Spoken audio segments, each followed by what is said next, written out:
Today we're gonna do something a bit different. We're actually gonna review the Gremlins movie, an old DVD that's from 1997.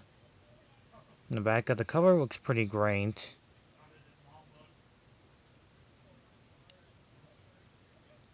If you pause the video, you might see what it says. Anyways, these Gremlins is basically a good film from 1984. The story is plain and simple. It's about, well, pretty much Mr. Houcher, or aka Billy's dad, who's trying to find a Christmas gift for his grandson, Billy. And where there's a Chinese old man, Mr. Wang, and he's selling some stuff for him. And he's an inventor. And he hears there's a strange noise. It's in a little creature called a mogwai, aka later on in the movie named Gizmo. A Chinese boy gets him like a few rules. Like rule number 1, don't use flashlights. Or the sunlight. It will kill him. Rule number 2, never get him wet. And rule number 3, the last part of the important one, is never ever feed him after midnight.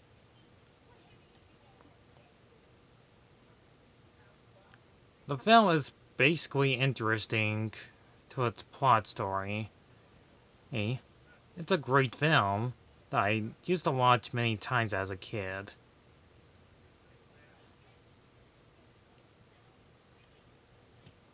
Billy works at a apartment bank.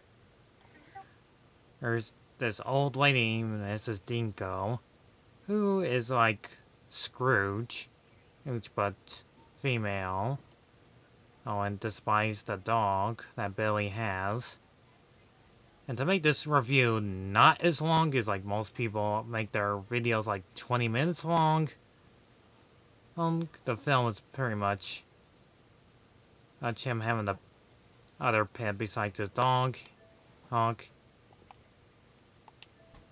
the cute little mogwai, Gizmo. Oh, sure he's adorable, but his weakness is bright light. And I gotta admit, the special effects on Gizmo are pretty good back then in 1984 using puppetry. Also, there's a kid from Goonies. He's who played Chunk. And that's pretty much where the special effects of this movie's lots of box office hits point goes to. Is doing one of these creatures that come out of Gizmo's backside when he gets wet. There's more of these mogwai creatures. They multiply.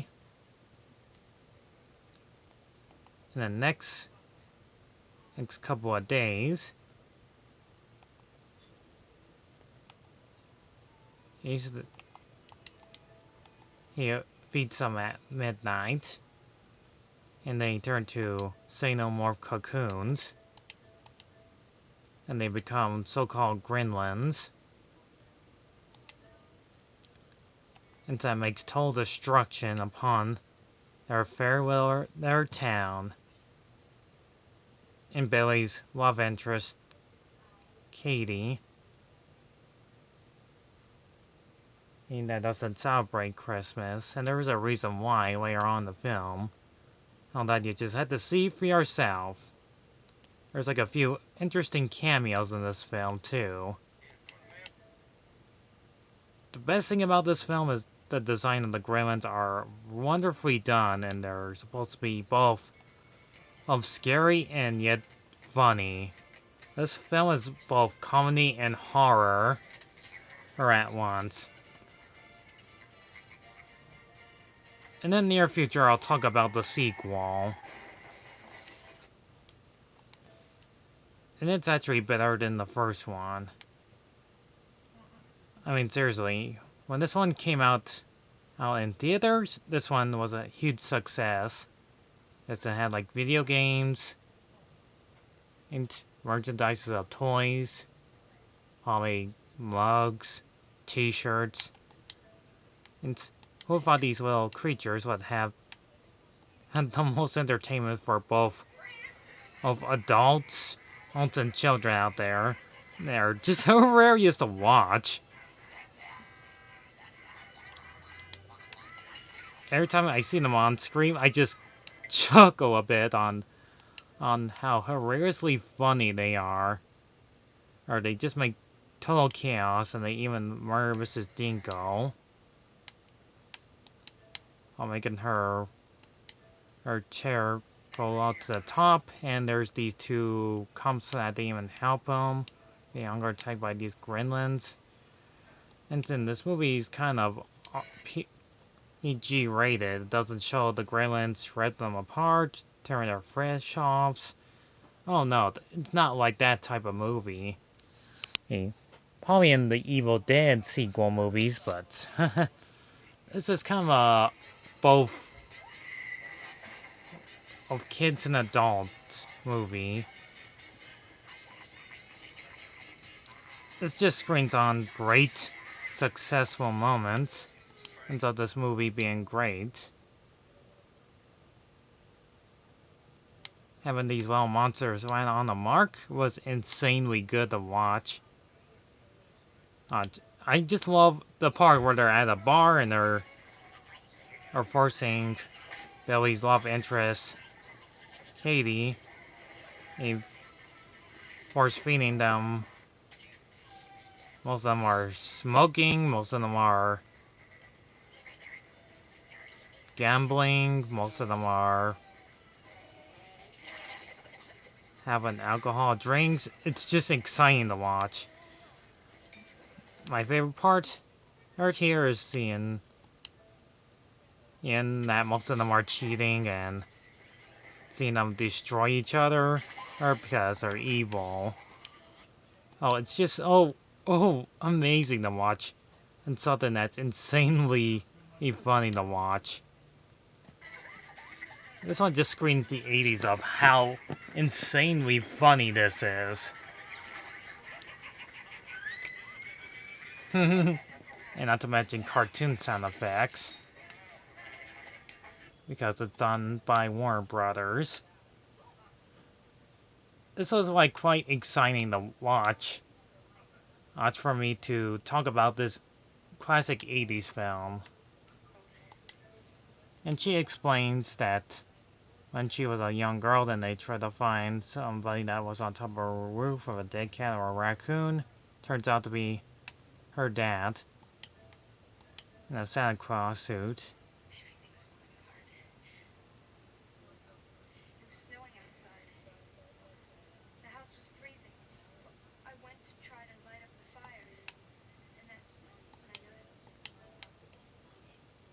On top of the roof and slipped and broke his neck and died instantly.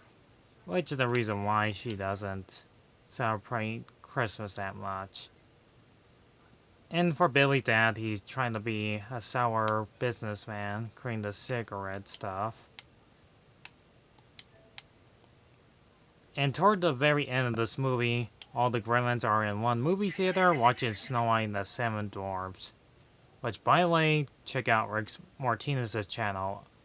Now that I just reviewed Gremlins, Snow White and the Seven Dwarfs before. It's worth your time, right? Anyhow, let's get to the point. Ain't this movie's like 100 minutes longer. In this one, Billy turns on the gas to blow all the gremlins up, and it's spectacularly awesome.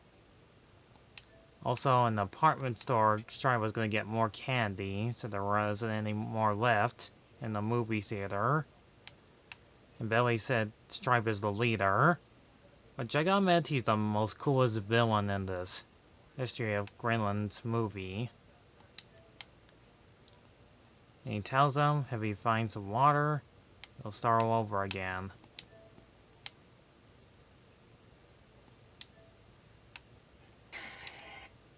And he got a gun, and then whoever comes near him gets blown their heads off for that. Luckily, Gizmo finds a little vehicle and uses it to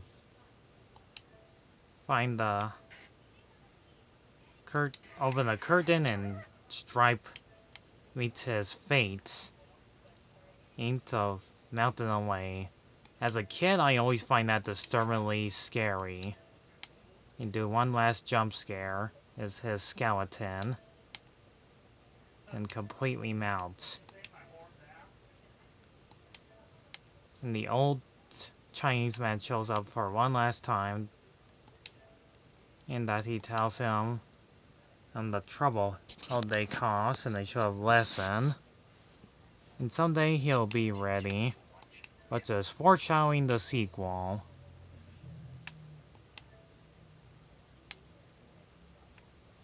And so there you have it, Gremlins. And so the movie is a fun way to enjoy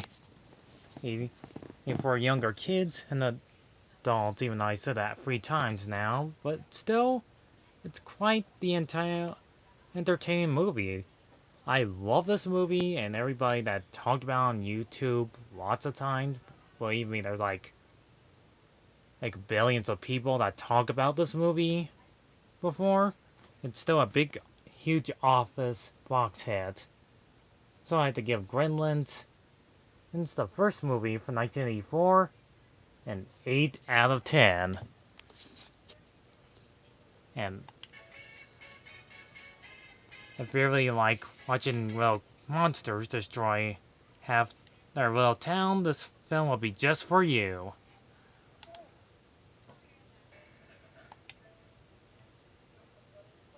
I'll see you guys in the next review when I talk about another classic 80s film, or classic 80s video game based off movie. That's probably based off this movie, because believe me, there's a lot of them. This has been you, right, John? James Martinez reviewing the Gremlins movie. I'll catch you then, folks. Like Porky Pig says, that's all, folks. Goodbye.